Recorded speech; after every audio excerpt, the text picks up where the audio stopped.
people like, well, okay, T.O., Randy.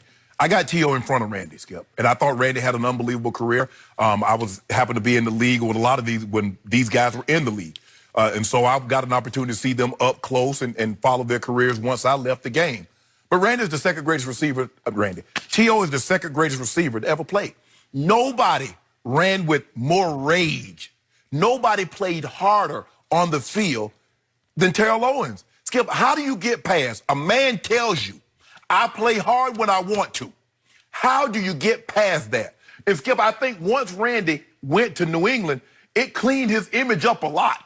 Because remember, he laid it down on the Raiders. He laid it down. They traded him for, if I'm not mistaken, a third rounder to New England. 2009, Skip, he had 13 touchdowns, over 1,200 yards. 4 games into the 2010 season, Skip, can you tell the people at home what happened? They traded him. Tom Brady happened. No, what happened? No, he got there in 2007. When they traded him. Oh, I'm sorry. I thought you were talking when he got to New England. No. In 2009, he had 1,200 yards and 13 touchdowns. Yep. 4 games into the 2010 season, they traded him back to Minnesota. 4 games, a month, they released him. Yep. You see, this notion that T.O., a lot of that has to do with Skip Bayless because he nicknamed the man Team Obliterator. But Randy mooned the fans at Green Bay. Everybody forgot about that. All we showed was T.O. doing Sharpies, T.O. dancing on the side with the cheerleaders, T.O. opened his arms on the Star in Dallas. But did everybody forget that Randy had some of these same issues? He did. That Randy did not play hard all the time, and he said that. Randy had some off-field issues that Terrell never had. But that got wiped away. Somehow that got wiped away. That didn't diminish what Randy did on the field because he was unbelievable. But it shouldn't diminish what T.O. did on the field. And I'm afraid that when it came down to voting for this top 100, Skip, they said they used the same guidelines and bylaws as the Hall of Fame. Well, if that's the case, what did the Hall of Fame change when T.O. became available? You can now factor in sidelines and the locker room. For the first time, now it made it abundantly clear for years and years and years, you are not to consider what transpired off the field. But the moment this man came up, now you get an opportunity to consider that. This is a joke. It's a joke. T.O. went to Buffalo. Lee Evans was the man. He beat him. T.O. went to Cincinnati. Chad Johnson was the man. He had more catches, more yards. Would have got another 1,000 yards. Would have had another double-digit touchdown season. But he tore his ACL, I think, week 13 or week 14. Skip, this is a joke. It's a joke for him not to be on the all-100 team. Skip, okay, if you don't like him, you don't like him. Okay, everybody's not everybody's cup of tea. But Skip, you can't deny the man's numbers. You can't deny that man's production. And all those coaches and all those media members and all those front office people that sat there and looked at this man's career and watched him on tape to say he's not one of the top 10 receivers to ever play the game is just totally ridiculous. Okay. I'll buy that premise that Terrell belonged in the top 10. There are 10 that they picked. Yes. And yet they tried to honor every era, so they're going to be players that were even before me. But Skip, I thought we were doing it in the top 100. Okay. So I got you played in the 40s? Trying to honor, like, I don't know if you remember Crazy Legs Hurts. I do remember him. I don't remember, but I remember that. Yeah. It's before my time, right. But again, I've seen the grainy video, and he was something for his day. Don Hudson. Okay, Don Hudson, Don Maynard. I don't know. Raymond Berry. Raymond Berry, that's a good one. Or Steve Largent, who I love, but is he better than Terrell? Not in a, you hate me to use the word vacuum, but not in a vacuum. He's not. Not in the vacuum, not in the hallway, not on the football field, not anywhere. Okay, I got it. What sticks in my craw is that Michael Irvin isn't in the top 10 either. And he, to me, I'm going to get to my case in just a moment, but to me, I can make a case that he was even more valuable than Jerry Rice was. And you know how I feel about Michael Irvin as the driving force of teams that should have won 5 straight Super Bowls, but did win 3 out of 4. Right. But the point is, Michael Irvin is suffering for the same reason, and then some, that Terrell is suffering on misbehavior, because Michael was often out of control off the football field. We know all about that. Right. Michael did get in the Hall of Fame despite all of the above. So when I'm trying to evaluate this, I don't care about team obliteration anymore. I'm just talking about how great were you. Yes. And what then sticks in my craw even deeper is your contention that he was better than Randy Moss. I give you this. There are times Randy just said, I'm out.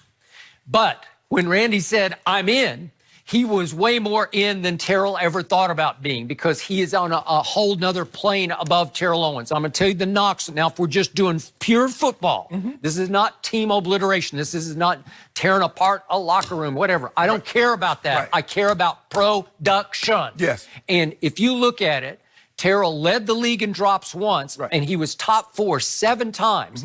And I covered him in San Francisco. And trust me on this, he dropped a lot of big passes. The classic game was the big showdown with the Rams in 2001, as the Rams were on their way to the Super Bowl, where they were beaten by Belichick and Brady. And I put it in the order that you like. Belichick and Brady beat the Rams in the Super Bowl. But they had a big showdown at Candlestick Park, and Terrell dropped 4 passes that day that were just crucial, big game-changing passes that he dropped.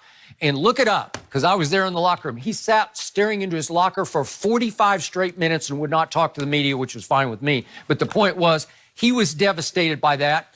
And when the pressure was on, Terrell could be mentally weak. He could come apart. He could crumble psychologically under the biggest game pressure.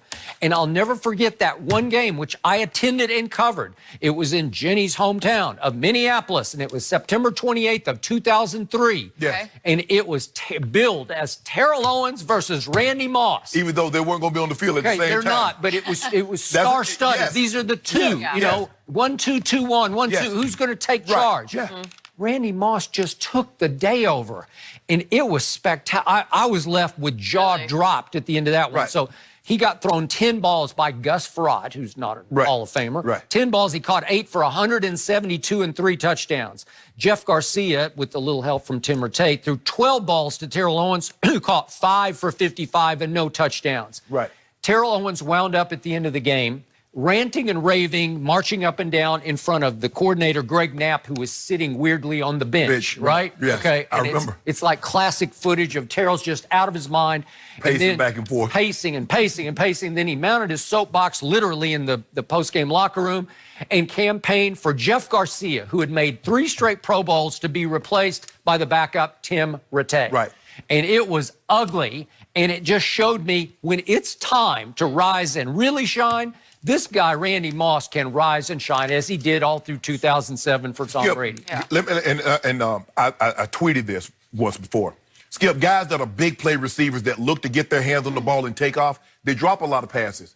If you look at Travis Kelce, look at his drop rate compared to other tight ends, because he's always looking to get the big play. Okay. So T.O.'s going to give you a lot of drops, but he's always looking to get the big play. Julio is high up there on drops because he's looking to get big plays out of that production. I just don't remember Randy dropping a lot of key passes. I just don't. When you threw it in his catch vicinity, he's just going to catch it easily. It's always been like this. No matter what, look at the quarterbacks. Tom Brady and Peyton Manning was never going to be on the field at the same time. No. But it's always Brady versus Manning. And so anytime you get 2 great players, even if they play the opposite position, that's what you're going to get. Reggie and the Eagles faced the Giants, it was Reggie versus LT. Well, neither one was going to block the other guy, but you just wanted to see who's going to dominate the game. Correct. A lot of that, when the receivers skip, it comes down to, okay, Randy had the better day. And it can be frustrating. I remember when I was playing tight ends, the Ben Coases or the Tony Gonzalez, who was in my division. I go to Romo. You better not let that guy show me up. Romanowski. Bill Romanowski. Yeah. Don't you let that man show me up. I'm not on the field. Yep. But I'm looking to do my thing. And T.O. is frustrated like, man, y'all letting that guy show me up. Y'all can't stop him, double him or something. And here I am out here struggling. They doubling me. But y'all won't double him because why? Skip, look, T.O. is never going to be anybody's cup of tea. Yeah, he's emotional. There's some things that happened to in his life that he hasn't gotten past. But Skip, that man's production. It was sensational. I give you that. Skip, I got it. There's no way. I'm with you. He belongs on this list. Yes. Which brings me to Michael Irvin. You have no, I covered him all those years. He was the playmaker nickname for a reason. Yes. And if I just compare his numbers through his career years, Right. 91 through 98, versus Jerry Rice's, like this is what I'm big on. Receptions for first downs. Michael had 531 to Jerry's 467, head-to-head over those years. Right. Just fourth quarter receiving yards. 1,030 for Michael Irvin, 868 for Jerry Rice. It's just, he was Troy's guy. Like, Right. when in doubt, 8 threw it to 88.